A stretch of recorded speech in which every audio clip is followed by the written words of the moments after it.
Hello Aries, welcome to your reading for August. Can you believe it's August? My goodness. Anyway, this is for Aries, Sun, Moon, Rising and Venus. Please make sure you check all your placements to get a clear picture of what's going on for you at this time. As always, this is a general reading. It may or may not resonate for all of you. Please take the bits that do resonate and leave the rest behind for somebody else. I'm pulling a Celtic cross for you today as always, and I'm starting off with a couple of astro cards. We don't have too many planetary transits this month. I mean, nothing major, except of course all the planets that are in retrograde. There's quite a few of them. All right, let's see. We have Sagittarius and Scorpio. Interesting. We have intensity, exposing, purging and renewing, and optimism, exploration and freedom.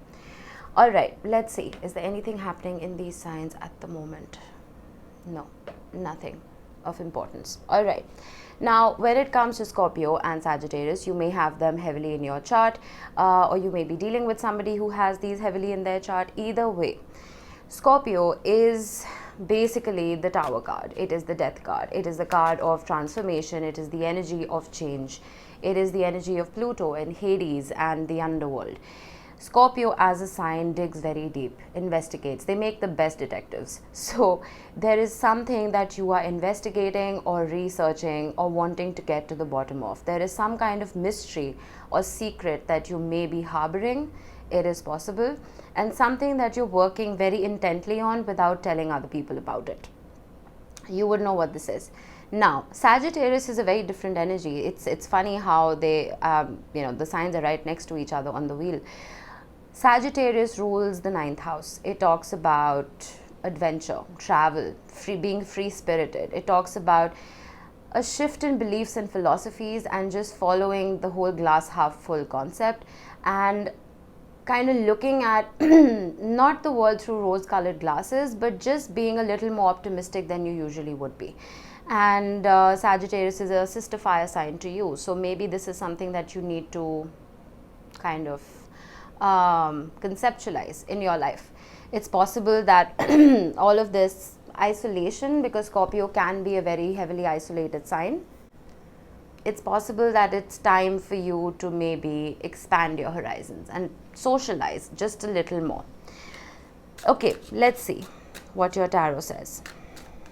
If you can hear construction in the background, I'm truly sorry. There's nothing I can do about it. All right, now I'm using the Dream Keeper's Tarot, and I spent all of yesterday studying this deck, and it is stunning, let me tell you. I think it's my favorite deck so far.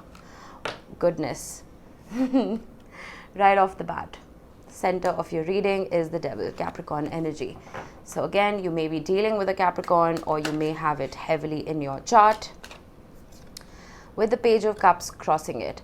Now, it is possible that the Devil here is representing a kind of addiction.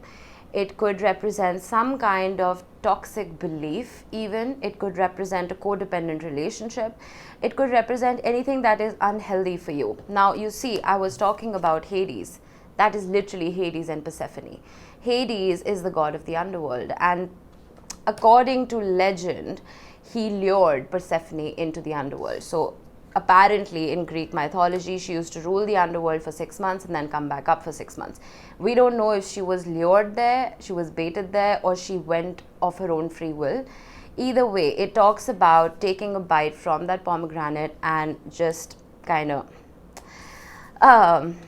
being addicted to something you shouldn't be addicted to. Now, again, if this is a relationship for you, it is a thought process, whatever this may be, there is a chance to get out of it with the Page of Cups. The Page of Cups, I as a reader always thought of the Page of Cups as a third person, as somebody who would come into your life, offer an apology, offer a cup of love, a more diluted energy to the Knight of Cups. But I realized that the Page of Cups is literally your higher self. It is literally the child in you, and why I'm calling the child in you your higher self is because children are innocent. Children are unbiased. All right, so go back to what you were. Go back to truly listening to your intuition. You see that skull right there? It represents information from a higher realm, which is your gut, which is your intuition. It is your higher self speaking to you. Go back to what was pure. I'm not saying we're saints. I'm not saying that if we have addictions or we have any toxic traits that makes us bad people. That's not what I'm saying at all. I'm saying that if there's something that is harming your health, whether it is physical, mental, or spiritual, you have a chance to rid yourself of it, only if you try. Okay? Again, maybe Sagittarius is here to change that belief. If this is a relationship for you, maybe it's time for you to go back to the basics. Sometimes we feel we're too heavily invested in something and we can't get out of it. We just need to press the reset button. It's all in our heads. Okay? All right, let's see. What is your focus? The Four of Wands. You are focusing on either a commitment, you're focusing on coming home to something where you feel comfortable. Whether that home is within your own skin, or it is literally a physical home, a property, or it could be coming home to another person, a relationship. You're hoping for some kind of emotional fulfillment, the completion of an emotional milestone. That is what you're focusing on. The Four of Wands can also be a halfway to marriage card, if any of you are processing that at the moment. Let's see, what was in the recent past for you, Aries? The Fool, that's your energy. The Fool for me, even though it is Aries energy, it reminds me of Sagittarius energy because it is that energy of exploration. Now, it's depicted beautifully on this card. You see how there are people from the past clamoring to get this lady's attention. Now, no gender in tarot, but this is you, right? Now, that checkerboard talks about trying to balance light and dark, yin and yang, masculine and feminine, and we all have all of those within our personalities. Now, she's wondering if she should go back to the past or look to the future. There is a risk that you may have taken in the past. It's possible that you took a leap of faith, and it is possible that that leap of faith led to this toxicity, whatever this was for you. I'm not certain. But let's see. What is your strength, Aries? The Four of Cups. Your strength, two fours bookending each other. Interesting. Your strength is your ability to say no. Your strength is your ability to feel satisfied with what you have. The Four of Cups is a card of apathy. It is a card of boredom. It is a card of sadness. It is a card of, well, I don't have enough. You're being offered more. All right. Your strength is to discern if you need to accept that fourth cup or let it be where it belongs. This toxicity, whatever it is, it's that pomegranate, right? That cup that is being offered to you. Discern if it is actually good for your mental health or it is not. You don't need external advice from me or from anybody. Use your discernment. All right. Immediate future, Two of Swords. I see you having trouble balancing heart and head. I see you having trouble making decisions. I'm not clarifying because I like to keep these readings crisp, but there is a sense of what should I manifest? That's literally what just popped into my head.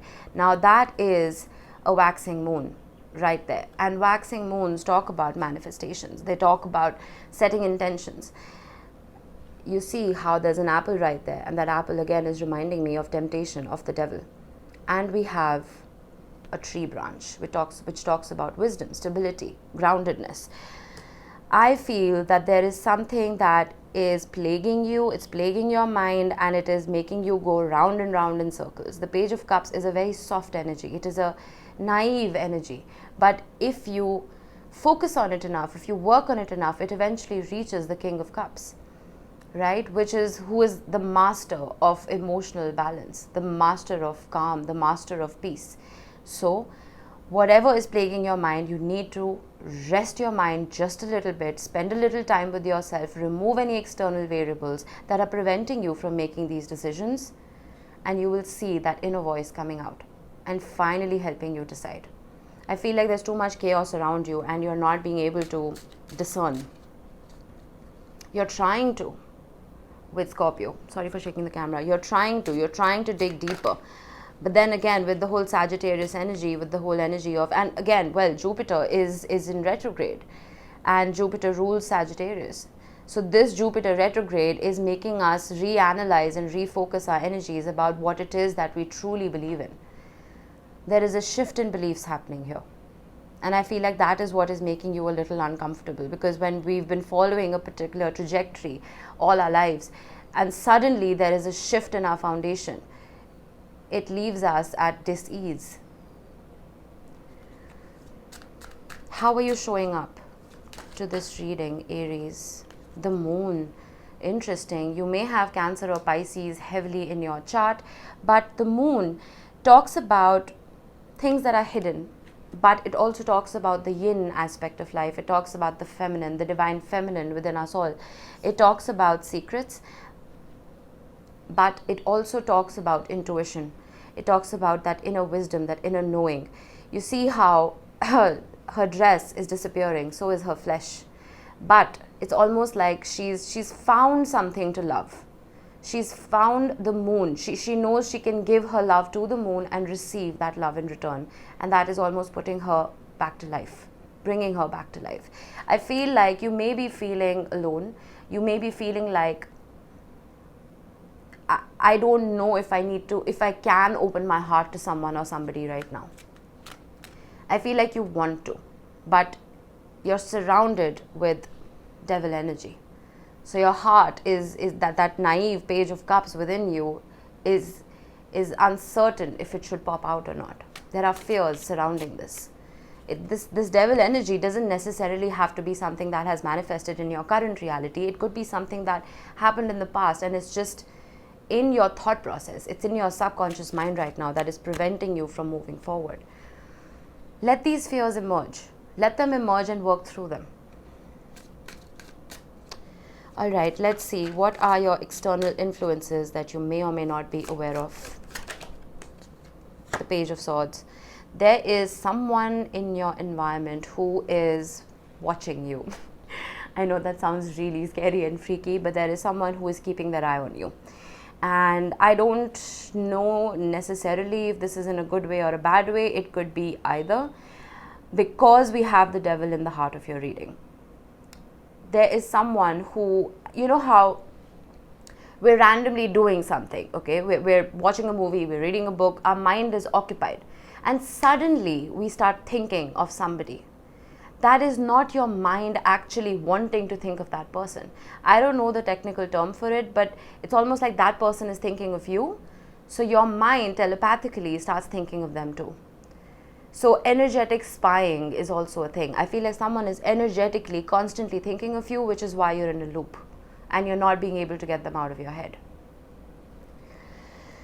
Okay, let's see hopes and fears. The Hanged Woman or the Hanged Man in the traditional deck. Your hope is, I guess, to again shift your perspective and be able to start a new life for yourself. The Hanged Woman in this particular deck is extremely vulnerable. You see how she suspended herself just with a spider web, which, I mean, it is strong, but it isn't strong enough to hold a human being up, right? But she's managed because her vulnerability has made her lighter of spirit, lighter of heart.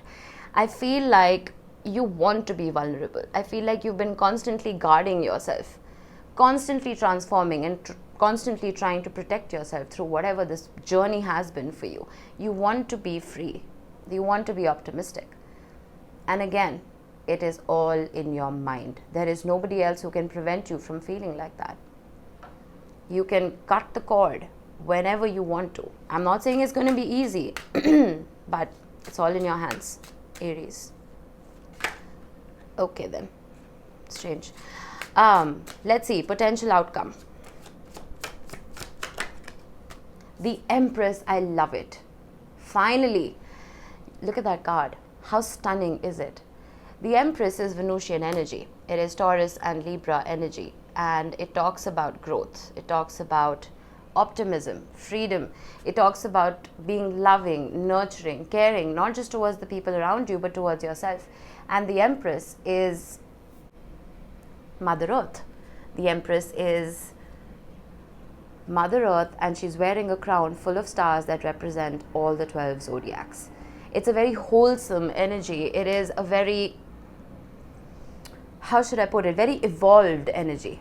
So through this entire process, whatever it is that you've been going through, you will regenerate, you will renew your being, you will renew your spirit, and you will finally be able to be in a place that will truly help you grow into the best version of yourself. I'm not clarifying, I don't know what this is, but I feel like once you truly start taking care of yourself, Aries, is when you will see that shift. You've been knee deep in the underworld, you've been knee deep in something that hasn't been very, very good for you. And I feel like you'll be able to pull yourself out of this successfully. Alright, I'm going to close this off with a couple of tea leaves. Candle, you will be shown the way. I love that. Open up to your spirituality, listen to your intuition. And I place my cards intuitively, it's right on the Page of Cups. And I've been talking about your higher self. Crib, birth or conception of a child or enterprise, that is possible as well. The Empress is the mother. The Empress talks about fertility, about creation.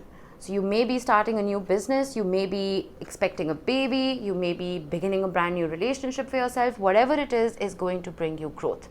It's going to bring you that sense of optimism and that boost of energy. All right, flowers, happiness. That's it. I'm not going to pull any more. It started off a little wonky, but we're getting to a good place. I promise you that. All right, let me get you a couple of charms to close this off. No initials this time. We have angel wings suggesting that you are protected and always will be. We have a seahorse suggesting that seahorse is made for life. So there is a soulmate around you who either has already manifested in your reality or someone who's just about to knock on your door. And we have an intricate heart, which represents a deep, intricate, beautiful, and ornate love. All right, that was it for you, Aries. I hope this helped you guys. I will see you in the next one. Bye-bye.